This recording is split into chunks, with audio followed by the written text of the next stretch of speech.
নমস্কার বন্ধুরা, সোনার কিচেন ঘরে তোমাদেরকে স্বাগত জানাই। তো আজ আমি বানাবো পটলের ভর্তা।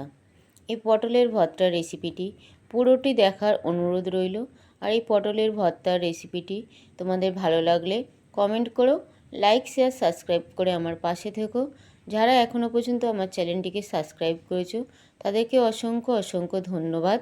যারা আমার চ্যানেলটিকে এখনও পর্যন্ত সাবস্ক্রাইব করোনি, অনুরোধ রইল আমার চ্যানেলটিকে সাবস্ক্রাইব করে আমার পাশে থাকার জন্য।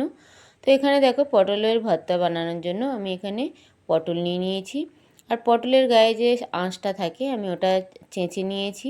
নিয়ে আমি দুটো মুগ আমি কেটে নিয়েছি।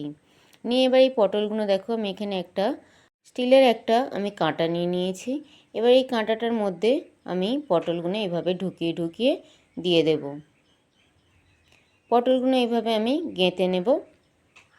তোমাদের কাছে এইরকম লোহার কিংবা স্টিলের এইরকম কাঁটা যদি না থাকে, তোমরা তাহলে যে রুটি সেঁকে যে জালিটা ওইটা গ্যাসের মধ্যে বসিয়ে করতে পারো।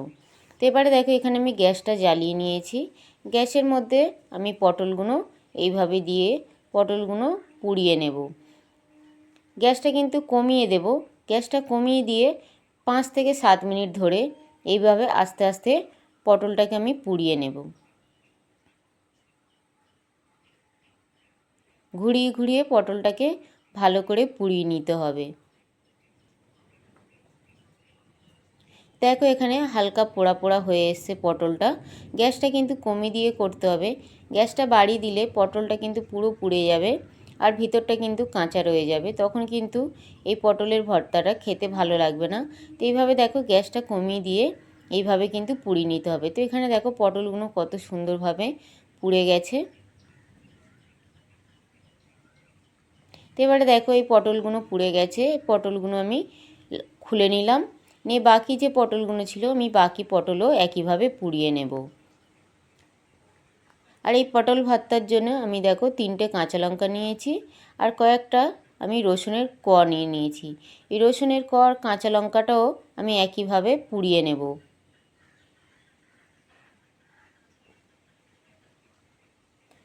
ঝালটা নিজেদের পছন্দ অনুযায়ী দিয়ে দিতে হবে।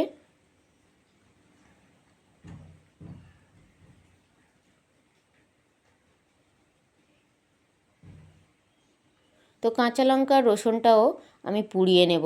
তো এখানে দেখো, কাঁচা লঙ্কা রসুনটাও আমি গ্যাসের মধ্যে দিয়ে আমি হালকা করে একটু পুড়িয়ে নিচ্ছি।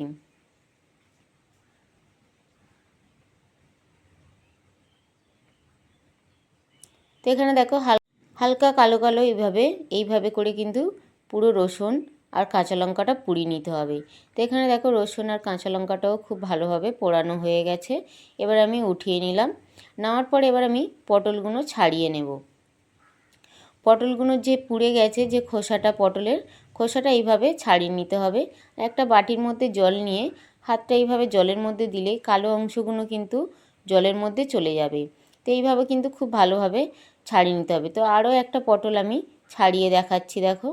এইভাবে কিন্তু ছাড়ালে পটলের ছিলকাটা কিন্তু খুব ভালোভাবে ছেড়ে যাবে।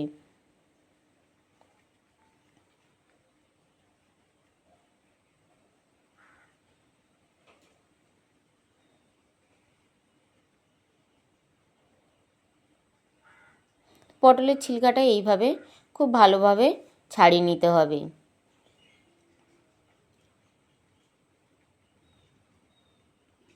তো দেখো, কত ভালোভাবে ছেড়ে যাচ্ছে। তো এইভাবে পুরো পটলের ছিলকাটা যেটা পুড়ে গেছে পুরোটা এইভাবে কিন্তু ছাড়িয়ে নিতে হবে। তো এখানে দেখো, পটলের ছিলকাটা পুরোটা ছাড়ানো হয়ে গেছে। এবারে পটলের মধ্যে কিন্তু অনেকটা পরিমাণে জল থাকে।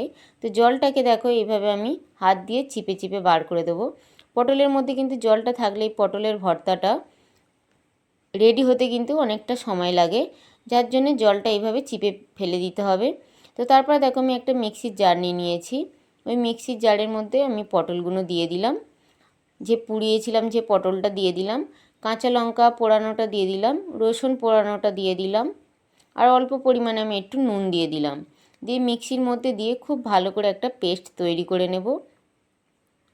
তো এখানে দেখো, খুব ভালোভাবে পেস্টটা তৈরি হয়ে গেছে, একদম ফাইন একটা পেস্ট তৈরি হয়ে গেছে। তো এইভাবে পেস্টটা বানিয়ে নিতে হবে। তারপরে দেখো, এদিকে আমি গ্যাসের মধ্যে কড়াই বসিয়ে দিয়েছি।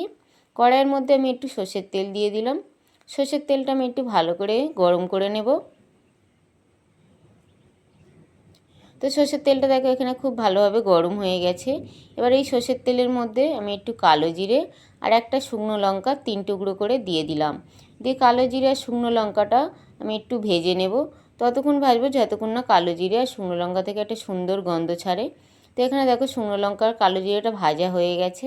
এবারে যে আমি পটলটা পিষে রেখেছিলাম ওই পেষা পটলটা আমি দিয়ে দিলাম তেলের মধ্যে। পুরো পটলটা আমি দিয়ে দিলাম। দিয়ে এবার খুব ভালো করে আমি তেলের মধ্যে মিশিয়ে নেব পটলটা।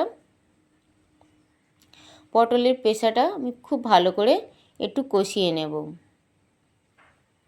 তো এখানে দেখো খুব ভালো করে তেলের মধ্যে কষানো হয়ে গেছে।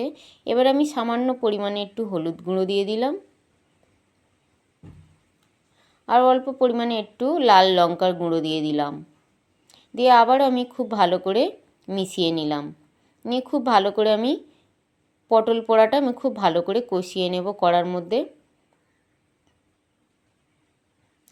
তো এখানে দেখো অনেকটা পরিমাণে কষানো হয়ে গেছে। এবার আমি হালকা পরিমাণে একটু আমি চিনি দিয়ে দিলাম, একদম সামান্য একটু। চিনিটা যদি তোমাদের ভালো না লাগে নাও দিতে পারো। আর অল্প পরিমাণে একটু আমি নুন দিয়ে দিলাম। যেহেতু পেশার সময় আমি নুন দিয়েছিলাম তাহলে কিন্তু নুনটা বুঝে দিতে হবে। তো নুন আর চিনিটা দিয়ে আবারও আমি খুব ভালো করে কষাতে থাকলাম। তো এখানে দেখো খুব ভালোভাবে কষাতে কষাতে একদম কিন্তু পটল পোড়াটা একদম কিন্তু কমে গেছে, পটলের যে ভর্তাটা। আর এইভাবে দেখো একদম কিন্তু কড়ার গায়ে লাগেনি। এইভাবে কিন্তু কড়ার গায়ে যতক্ষণ না লাগবে ততক্ষণে ভাববে যে পটলের ভর্তাটা রেডি হয়ে গেছে। তো এখানে দেখো পটল ভর্তাটা পুরো রেডি হয়ে গেছে। আর পটলের ভর্তাটা আমি উঠিয়ে নিয়েছি। আর এই পটলের ভর্তাটা গরম গরম ভাতের সঙ্গে খেতে কিন্তু ভীষণই ভালো লাগে। তো তোমরাও এইভাবে একবার পটল ভর্তা বাড়িতে বানিয়ে খেয়ে দেখো, আশা করি ভীষণ ভীষণ ভালো লাগবে। পটলের ভর্তা তো অনেকে অনেক রকম বানায়, কিন্তু এইভাবে যদি একবার আমার মতন করে বাড়িতে বানিয়ে খেয়ে দেখো ভীষণ ভীষণ ভালো লাগবে।